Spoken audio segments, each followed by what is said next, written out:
Mes amis, l'heure est grave. Enfin non, elle est pas grave, elle est même super joyeuse. En à peine quelques jours, pas loin de 2000 nouvelles personnes ont rejoint la chaîne. Vous n'imaginez pas à quel point ça me fait plaisir. Et mes amis, c'est à ce moment-là qu'il ne faut pas relâcher les efforts. On se rapproche très vite des 70 000, enfin on va la faire à la française, des 70 000. Après, il y aura les 80 000, les 90 000 et enfin, le Graal. Et 100 000. Mais bon, enflammons-nous pas, d'abord il y a quelques étapes à franchir. Je vous propose qu'on se fixe un objectif tous ensemble d'ici la fin de l'année, donc au 31 décembre 2023. L'objectif, c'est que la chaîne compte 100 000 abonnés. Et là, je vous le promets, si on y arrive, je vous organise une dinguerie. Donc si vous voulez m'aider, mettez toutes et tous un commentaire sous cette vidéo. Les deux dernières ont été référencées juste de fou. Et je m'engage, et je vous le dis devant tout le monde, je réponds à tous les commentaires sous cette vidéo. Que ça me prenne 1 heure, 2 heures, 3 heures ou 22 heures, je m'en fous, je réponds à tout. Donc mettez un commentaire et mettez un like. Et abonnez-vous si vous ne l'êtes pas encore. Voilà, je suis désolé, c'était un petit peu agressif, mais aujourd'hui, c'est l'histoire de Carla. Je vous préviens tout de suite, cette histoire, elle va vous traumatiser. En tout cas, moi, quand je l'ai lue, j'étais pas bien. Et c'est une mécanique, il me semble, qu'on n'a jamais vue sur la chaîne. À ce moment-là de sa vie, Carla a 26 ans, elle nous raconte que sa situation est plutôt cool. Elle a une famille en or, des amis super sympas, un bon job et des collègues plutôt cool. Bon, c'est pas le grand amour entre eux, ça reste une relation professionnelle et pas amicale. Mais quand on s'entend bien avec ses collègues, ça motive toujours à aller travailler. Elle nous raconte que depuis quelques temps, elle a sa propre maison. Sa maison, elle n'est pas située à la campagne, elle est située en pleine ville. Bon, dans l'idéal, elle nous raconte qu'elle aurait quand même voulu une petite maison en dehors de la ville parce que voilà, il y a quand même beaucoup de passages, il y a beaucoup de trafic, il y a beaucoup de bruit. Mais elle n'a pas trop eu le choix et finalement, elle, c'est plus pratique pour se rendre au travail. Ça lui fait seulement 15 minutes de transport public et ça, c'est non négligeable. De plus, elle nous donne un détail, c'est qu'elle s'entend très bien avec tous ses voisins. Que ce soit le jeune couple qui habite à sa gauche ou alors la grand-maman qui habite à sa droite, elle les aime tous. Quand ils se croisent, ça leur arrive de discuter pendant plusieurs minutes et c'est vachement sympa. À un moment, Carla nous fait une petite confidence, elle nous raconte qu'elle s'est inscrite sur un site de rencontre, enfin plus particulièrement une application de rencontre, et Carla, ça se peut qu'elle ait trouvé un homme qui lui plaît particulièrement. Bon, bah super cool, depuis quelques temps ils se parlent, ça se passe extrêmement bien. Ils se voient plusieurs fois et le feeling est au top. Mais un fameux jour,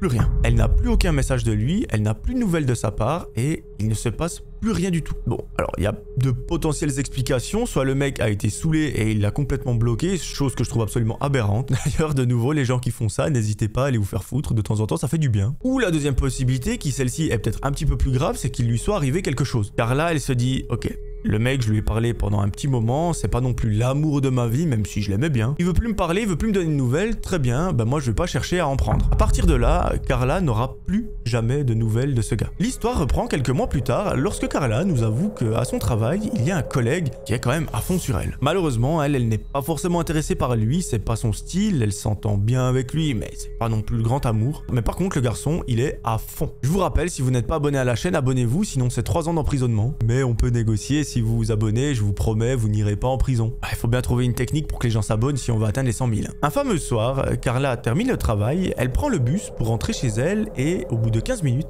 elle arrive à la maison. Là, elle nous raconte qu'elle organise sa petite soirée, elle se pose devant la télévision, elle regarde une petite émission. À la fin de celle-ci, elle va dans la cuisine, elle se fait à manger et elle se repose devant Netflix. Pendant 2 heures, elle regarde une série et elle nous raconte que pendant qu'elle la regardait, elle avait une sensation assez particulière. Elle nous raconte effectivement que ça fait pas depuis si longtemps qu'elle est dans cette maison et qu'elle a un peu du mal à prendre ses marques. Alors, il n'y a pas de souci, elle adore la maison, mais il y a quelque chose qui bloque. Et c'est cette sensation qu'elle a lorsqu'elle regarde la télévision. Tout va bien, elle finit sa série, elle va se coucher et elle s'endort. Le lendemain matin, notre amie Carla se réveille, elle se fait un petit déjeuner, elle prend son bus et elle va au travail. Là-bas, elle effectue toutes ses tâches, elle parle avec tous ses collègues, elle fait ses réunions, ses meetings, etc. Et à la fin de la journée, elle rentre chez elle. Arrivée à sa porte d'entrée, elle entend une petite voix derrière elle et elle la reconnaît. Oui, c'est la grand-maman qui habite juste à côté d'elle qui vient la voir pour lui parler de quelque chose. Mes amis, mettez-moi en commentaire ce que vous pensez qu'il y a derrière cette plaque. C'est un nouveau projet, je vous le dis pas encore, mais vous allez voir ça très vite. La grand-maman s'approche d'elle et là elle commence à lui parler d'une chose qui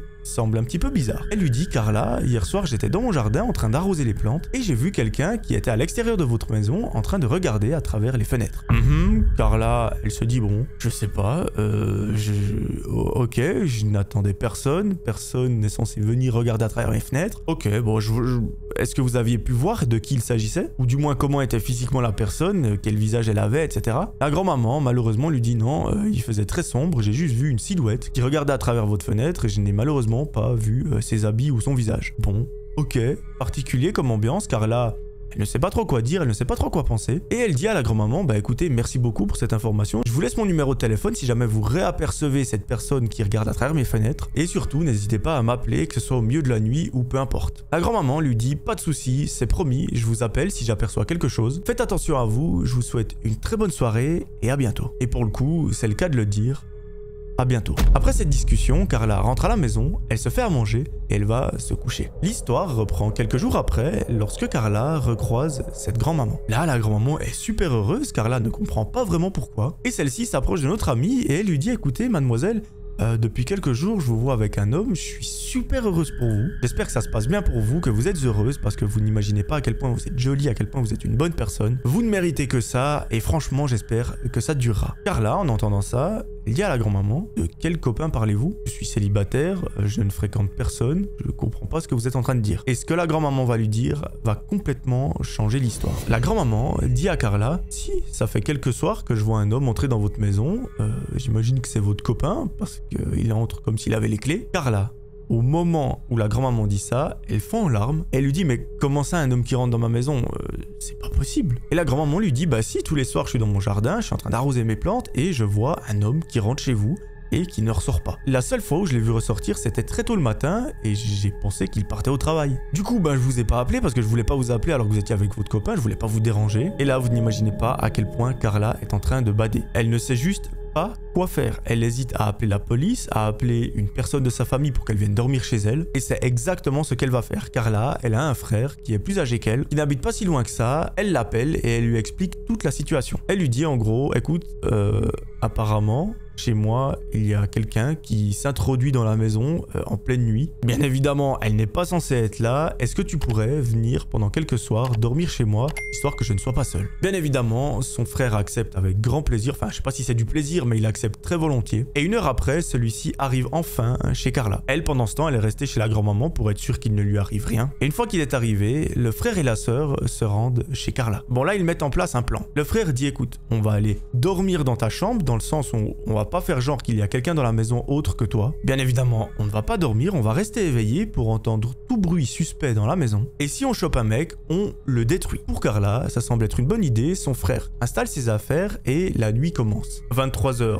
toujours rien. Minuit, toujours rien. 1h du matin, toujours rien. Je vous le cache pas qu'à ce moment-là, les deux frères et sœurs se posent une question. Ils se disent, mais est-ce que cette grand-maman n'aurait pas tout à coup halluciné? Elle aurait peut-être confondu une autre maison avec la mienne. Je sais pas, elle est très âgée, peut-être qu'elle a un problème. Mais là, bon, quand même 3 heures et ça serait bizarre que le mec ne soit pas encore là. Le mec ou la femme d'ailleurs, on ne sait pas. Les deux continuent d'attendre et de discuter lorsque tout à coup, ils entendent un bruit qui provient de la porte d'entrée. Je vous dis ça, j'ai des frissons tellement c'est glauque. Très vite, lorsqu'ils entendent le bruit, Carla fait semblant de se coucher dans le lit. Son frère, lui, se couche mais à côté du lit, en dehors de la vue de la porte. Je sais pas si ça veut dire grand chose, mais en gros, il est caché. Donc si une personne entre dans la chambre, elle ne le voit pas. Et la seule personne qu'elle verra, c'est Carla qui est en train de dormir. Le frère, lui, est couché à côté du lit. Il regarde par-dessous pour voir si quelqu'un entre dans la pièce. Et les deux frères et sœurs se chient littéralement dessus lorsqu'ils entendent des pas qui proviennent du couloir. Là, le doute est levé, il y a bel et bien quelqu'un dans la maison. De qui il s'agit, on n'en a aucune idée. Quelles sont ses intentions,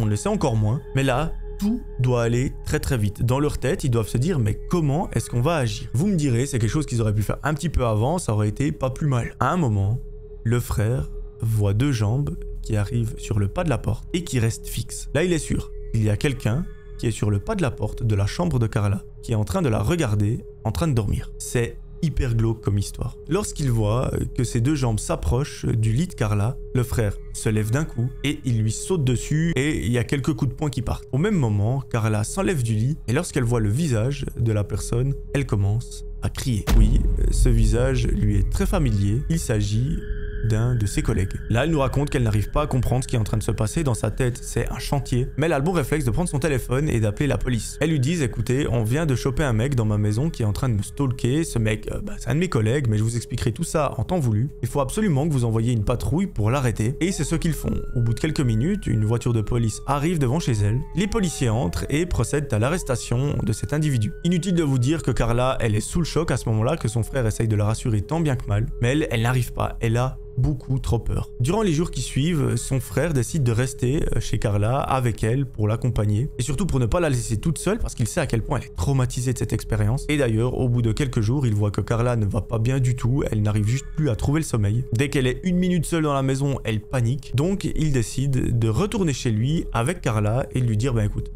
tu prends le temps qu'il faut, tu viens habiter chez moi un petit moment, et quand tu te sens prête, eh bien, tu peux retourner à la maison. Mais surtout, ne te stresse pas. Bien évidemment, pendant ce temps, le collègue a été entendu par les officiers, et vous allez voir, ses intentions étaient super glauque. En fait, il raconte aux enquêteurs qu'il a pu s'introduire dans la maison de Carla parce qu'en fait, une fois, à son travail, Carla est partie à une réunion et sur son bureau, elle a laissé ses clés de maison. Le collègue, c'est celui qui est à fond sur Carla depuis plusieurs mois, celui que je vous ai dit en début de vidéo, et il a des traits de personnalité un petit peu chelous. Dans sa tête, il s'est dit je vais voler la clé de Carla pour pouvoir m'introduire chez elle. Et effectivement, cette période, elle s'en souvient, Carla, elle avait perdu les clés de sa maison. Elle avait dû appeler un serrurier pour qu'il ouvre la maison, qu'elle prenne les doubles des clés parce qu'elle en avait une deuxième chez elle, mais elle était très loin de se douter que la personne qui avait la deuxième clé, c'était ce fameux collègue. Et en réalité, lorsque la grand-maman a dit vous avez un copain, je suis super contente pour vous, probablement que cette personne est entrée plusieurs fois la nuit chez Carla sans son autorisation. Et je suis juste trop content qu'il ne soit rien arrivé à Carla parce que si une personne s'introduit chez vous alors qu'elle n'a pas le droit d'être là, j'imagine que c'est pas pour faire des choses très bien. Donc heureusement que Carla soit en vie ou saine et sauve ou qu'il ne lui soit rien arrivé. Et vous vous souvenez ce petit ressenti qu'elle avait devant la télévision, devant Netflix, elle se disait mais je suis pas à l'aise dans cette maison. On peut très bien imaginer que c'est à cause de cette histoire. Voilà, c'est la fin de cette vidéo. On ne sait pas comment la personne a été jugée. J'imagine qu'il a pris quelques années de prison ou du moins qu'il a été sévèrement jugé. Dites-moi vous ce que vous en pensez dans les commentaires. Toutes les personnes qui regardent cette vidéo, j'aimerais que vous en mettiez un. Comme ça référence la vidéo et on atteint les 100 000 dans 2 semaines. Plus sérieusement, merci beaucoup d'être resté jusque là. J'espère que ça vous a plu. Envoyez-moi un petit message sur Instagram, mettez un petit commentaire. Promis, je vous ai dit, je réponds à tous les commentaires sous cette vidéo, qu'il y en ait 1000 ou 5000. Je prendrai le temps qu'il faut et je m'engage devant vous à le faire. Si vous voulez une histoire qui se passe à Halloween avec une nonne, n'hésitez pas à cliquer sur la vidéo juste ici. Moi je vous promets de vous retrouver très vite pour une nouvelle vidéo. D'ici là, j'aimerais que vous preniez soin de vous. C'était Melvin, ciao tout le monde.